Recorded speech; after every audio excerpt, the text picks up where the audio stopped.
这片都是新生区域，前面便是你们小队今后的住所。哎，你们小队应该还有一名队员呢。哼，跑了呗！看见黑煞队实力强横，就把我们抛弃，自己跑了。哼，真是个目光短浅之人。这内院中，除非实力极端强横，否则仅凭个人单打独斗，恐怕太过艰难。老生们可是各自划分势力地盘，这些东西想必你们很快就会遇上的。这次火能猎捕赛，你们应该也明白了，一个团队的战斗力能有多强，特别是你们4人，一个人的力量无论如何也比不上一个团队，更别提这个团队里还拥有一个值得信任的队长。萧炎的实力我信服。哼，也是啊，跟这家伙在一起，虽然不想承认，但确实挺有安全感的。你们呀，倒是赖上我了。你们可以进去好好休息了，有问题随时来找我们。哎，长老，没有修炼课程的吗？内院不需要那种东西，只要你们有足够的火能，便能进入天分炼气塔中修炼，那比任何课程都管用。收拾房间吧，这里以后或许就是我们的长期根据地了。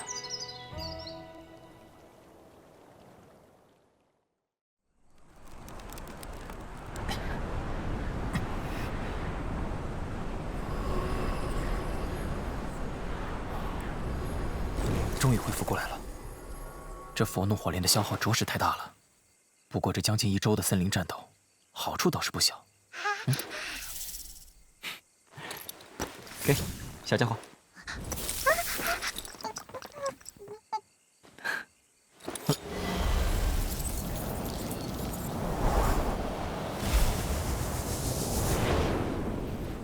老师，您可探查到了陨落星岩的下落？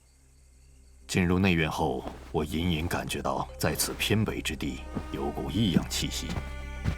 异样气息？或许真是你所需要的东西。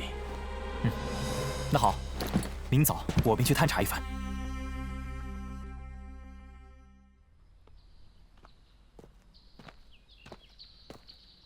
偏北之地，应该是这个方向。快，马上就要开塔了！是啊，去晚了就抢不到好位置了。开塔？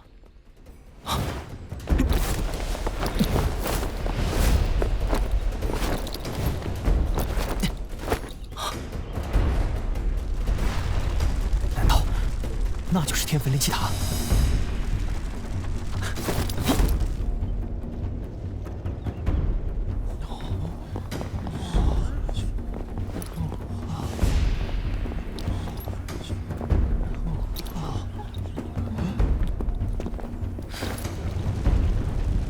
这塔身竟然埋在岩浆之下。开塔！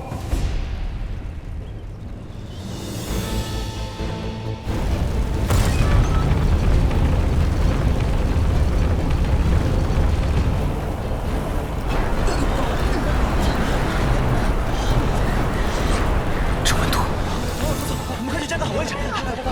总算能进行修炼了。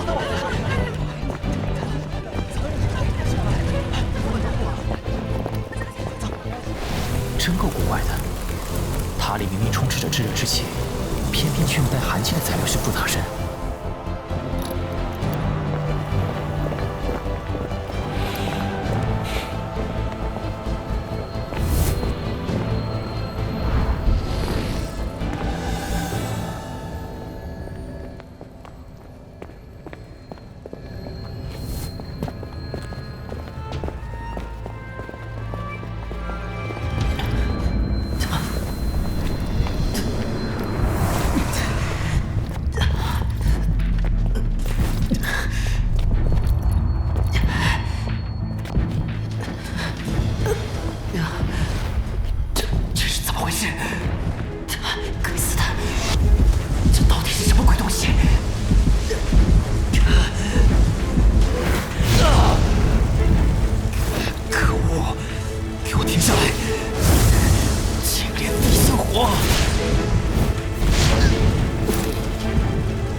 进入体内的。无形火焰，老师，无形无色，借形而现，无迹可寻。这是陨落心炎。陨落心炎，那我岂不是能吞噬它？不要激动！怎么了，老师？不对呀，这样的形态确实是陨落心炎的表现，可为何会比青莲地心火弱？这缕火焰似乎并不是陨落心炎的本体。不是本体，什么意思？它只是陨落心炎投射在你内心的分体火焰，就算将其吞噬，也不可能达到净化焚诀之效。这有什么好失望的？陨落心炎既然能在你内心投射出分体火焰，这说明它就在这座塔中。不错，也只有这样才能解释为何内院的学生在塔中修炼会有如此快捷的速度。和陨落心炎有关？自然有关。你撤去青莲地心火，运转斗气从这缕无形火焰之中穿过，试试会有什么反应。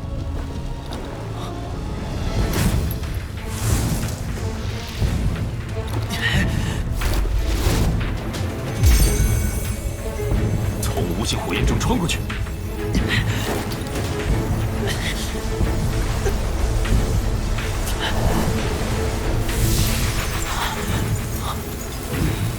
能将虚散的斗气凝实，使斗气爆发出的力量较之前庞大许多。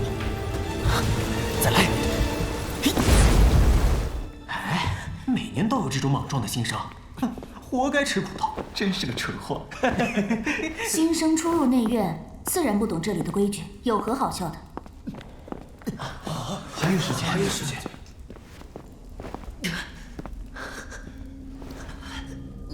第一次进入天坟炼气塔，遭遇心火焚烧测试，若没有长老出手，这位新生恐怕会被烧成焦炭。快去通知长老。是。我们已经缴纳过两方势力的纳贡费了，别以为我们不知道规矩，新生最多只用给两方势力。你们白帮还想收取纳贡费，找他们要去啊！我们可没那么多火能。你们新生在火能猎捕赛上不是挺厉害吗？拿这么多火能可是会烫手的。今天要是不交，就让你们见识下什么才是真正的内院规矩。那我还真想见识见识。5号，别冲动。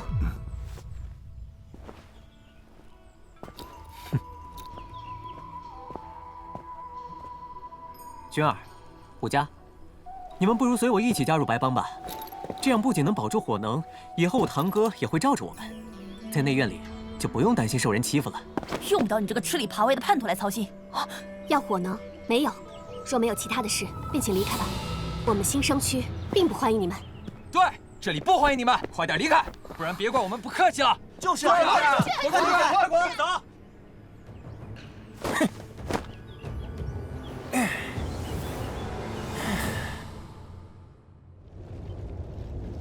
让一让，让一让，柳长老来了。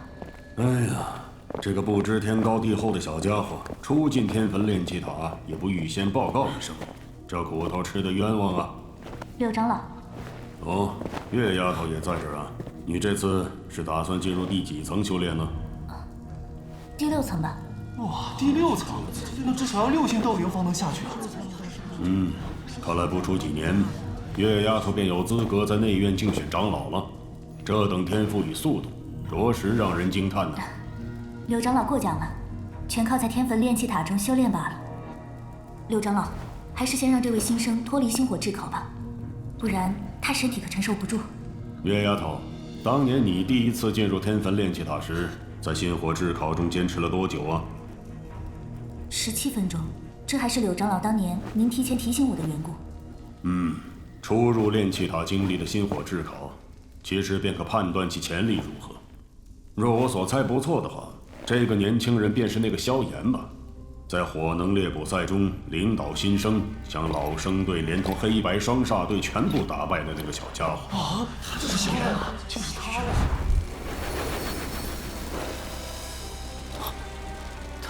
它消失了。这只是一缕极为弱小的投射分体，产生的净化能量很少，仅能支持你净化这些斗气而已。不过，它还会源源不断的出现。仅仅一缕投射分体，就能让我的斗气精进。陨落心炎对我的帮助，恐怕比青莲地心火还要大。柳长老，已经将近18分钟了，这般对心火的抵抗力已经很好了，在内院中可找不出几人。的确算不错了。出来吧！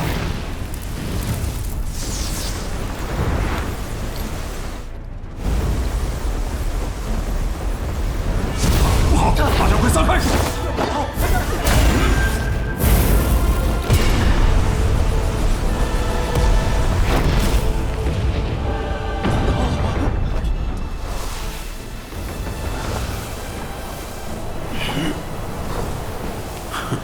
好个萧炎，难怪提起你时，那些老家伙总是神秘兮兮的。原来是你，哼，真是个受上天眷顾的家伙。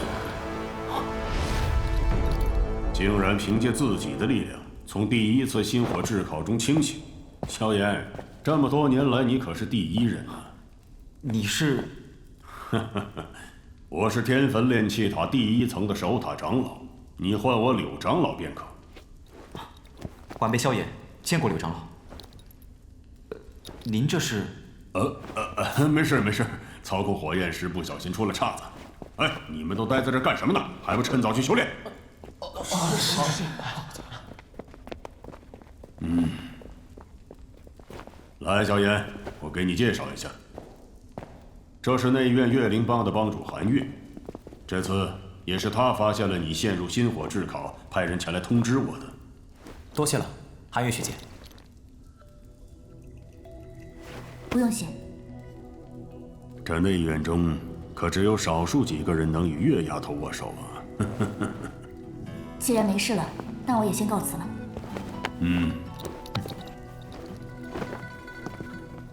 萧炎小子，你新来内院还不知道炼气塔的规则，若有时间，听我与你讲讲吧。那便多谢柳长老了。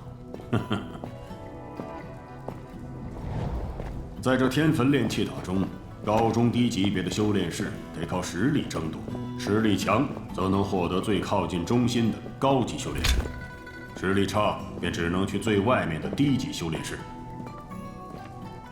同一层塔内，不管修炼师的级别如何，他们的修炼费用都是一样的。